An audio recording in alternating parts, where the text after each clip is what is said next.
asalaamaaleykum wa rahmatullah. Bon maa ngi leen di nuyu yéen ñëpp di leen ziar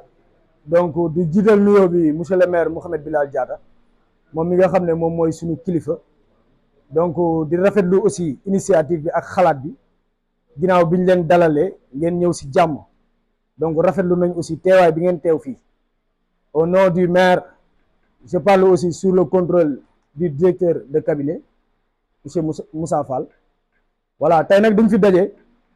pour def benn renforcement de capacité si li ñuy wax informatique bureautique nag bu ñu ko déggee dañuy xalaat Excel dañuy xalaat Word dañuy xalaat PowerPoint daanaka ñun ñii ñëpp toog fii ay agent mairie lañ waaye tamit soxla nañ renforcement de capacité ku ne xam ne njëriñu informatique fii ku fi toog rek war na fee mën a jëlee xam-xam mais xam-xam bi nag pour mu am foog ñu mu àndoog dégloo ànd ak dal ñu bàyyi xel bu baax ci professeur bi nga xam ne def na déplacement bi depuis ville ABS la mu nekk suñu partenaire ñu koy remercier bu baax ndax ku ne xam ne jot amul temps amul dem na ba ma waxtaanee ak moom nee na ma kat lii initiative bu rafet la parce que agent yi dañ leen war a former donc nag nañ ko jox cëru déglu cëru dal pour ñu mën see am njëriñ tubaab dafa ne c'est en forgeant qu'on parvient à être forgeron donc pour ce il faut creuser et fouiller autant que possible pour ñu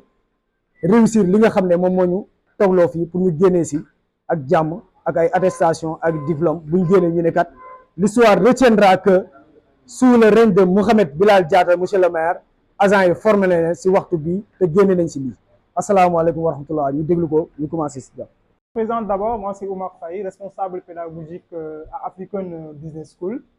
Donc à ABS, je m'occupe de tout ce qui est programmation des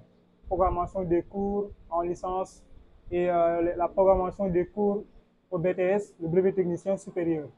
Voilà, je suis en même temps aussi formateur en informatique bureautique. Je suis en même temps aussi formateur en marketing et communication digitale. Donc, comme l'a si bien dit tout à l'heure M. Diouf, donc ABS, depuis cette année, donc nous sommes en partenariat avec la mairie de Keur-Massar Sud, dans plusieurs, en tout cas sur plusieurs domaines, y compris la formation et l'orientation d'étudiants. Donc, pourquoi l'initiative de cette formation? Parce que dans la vie, on a toujours besoin de se former. Voilà, dans la vie, on a toujours besoin de se former. On doit être toujours à la quête éternelle du savoir. Voilà, parce que chaque jour, on a des choses à apprendre. Surtout aussi quand on travaille dans l'administration, on a besoin des compétences numériques, on a besoin des compétences informatiques. Parce que, force est de constater, actuellement, nous ne sommes plus dans l'ère du paperasse. Beaucoup de documents que vous avez à saisir, voilà, les lettres que vous devez adresser, par exemple, au ministère, peut-être il y a des gens ici qui travaillent avec les institutions, comme le ministère des collectivités territoriales. Si, par exemple, vous avez des courriers à écrire, c'est vrai que pour la plupart, il y a certains, en tout cas, qui ont déjà les compétences, mais pour la plupart, des fois, il y a des gens qui éprouvent certaines lacunes en informatique bureautique. Donc, d'où l'importance de cette formation aujourd'hui, pour vous permettre, encore une fois, peut-être certains qui n'ont jamais touché l'informatique, de s'initier dans un premier temps en informatique, et ceux qui sont habitués aussi avec l'outil informatique aussi, de pouvoir, en tout cas, approfondir davantage. Donc, la formation va s'articuler sur 3 logiciels, à savoir Word, Excel et PowerPoint. Word, comme vous le savez, c'est un logiciel Microsoft qui vous permet de faire un traitement de texte. Parce que dans Microsoft Office, on a Word, on a Excel, on a PowerPoint, on a Publisher, on a Outlook, on a OneNote, on a aussi Access. Mais la formation que nous allons faire durant les 3 jours va s'articuler parce que durant 3 jours, on ne peut pas tout faire, tous ces... voilà. Voilà. Donc, monsieur Diouf nga signalé léegi ma wax olof donc pour résumer rek par rapport ak li ma wax tuuti léegi si français formation bi dañ koy diviser si ñetti xaaj. Premier jour bi mooy tey nii dinañ def Word buñ ko déggee mooy benn logiciel la Microsoft parce que Microsoft dafa nekk benn package si package bi nii si lañ am Word si lañ am Excel si lañ am PowerPoint si lañ am Access si lañ am Publisher si lañ am Outlook mais comme que mënuñu def 3 jours yëpp package bi yëpp ñu tànn si def si 3 yooyu noonu muy Word nag buñ ko déggee nag mooy booy def traitement de texte soo amee par exemple si bu fekkente ne étudiant nga Voilà, quand on était étudiant, bon, on l'est toujours, hein, parce que comme je l'ai dit tout à l'heure, on continue toujours à apprendre. Voilà. Bu ñu daan defal suñu CV, on le fait sur Word. Si on avait des demandes de stage à envoyer dans les entreprises, on le fait sur Word. Si on a des lettres de motivation à écrire, on le fait sur Word. Hmm? Maintenant boo ko indee nag si côté liggéey si cadre liggéey si cadre liggéey bu fekkee monsieur Diouf dafa am courrier boo xam te ne war a adressé au ministère des collectivités territoriales Moussa Balla Fofana ah du ko defee Excel parce que am na Word pour mu mën a def loolu noonu donc Word lay bindee lettre bi adressé ko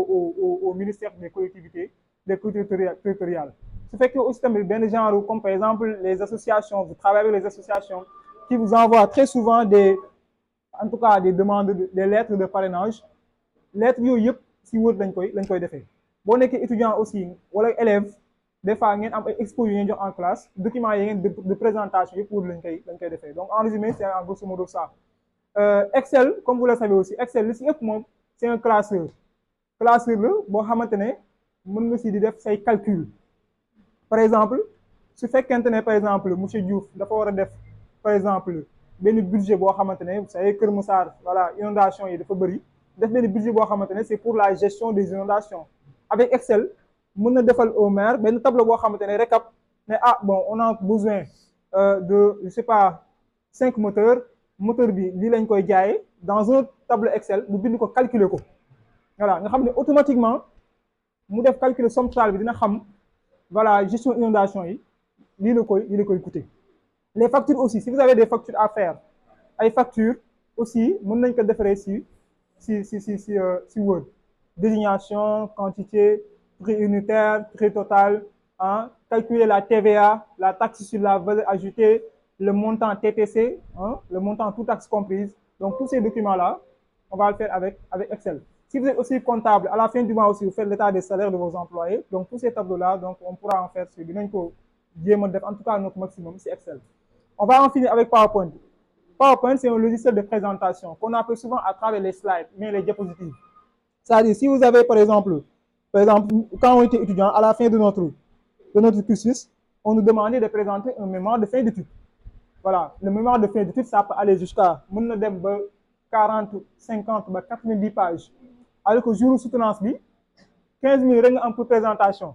et on sait très bien qu'en 15 minutes on peut pas présenter un document de 80 ou bien 90 pages voilà donc souvent on vous demande de présenter ça sous forme de PowerPoint voilà pour nga def résumé voilà li nga liggéey si 80 pages wala aussi tamit PowerPoint mën nga utiliser si yeneen anam par exemple à la fin de l'année monsieur Diouf va présenter son rapport d'activité 2024 en fait 2023 2024 voilà bu ñëpp toogee agents municipaux yëpp toog bu ko neexee mu jël li mu war a présenter bilan d'activité bi présenter ko ci PowerPoint projeté ko comme ça ñëpp di ko gis on a réalisé tel projet on a réalisé tel en tout cas tel projet def nañ ko fii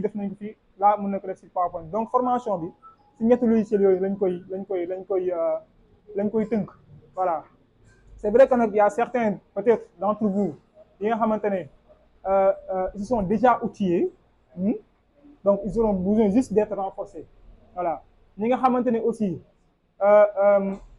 peut-être amuñu habitude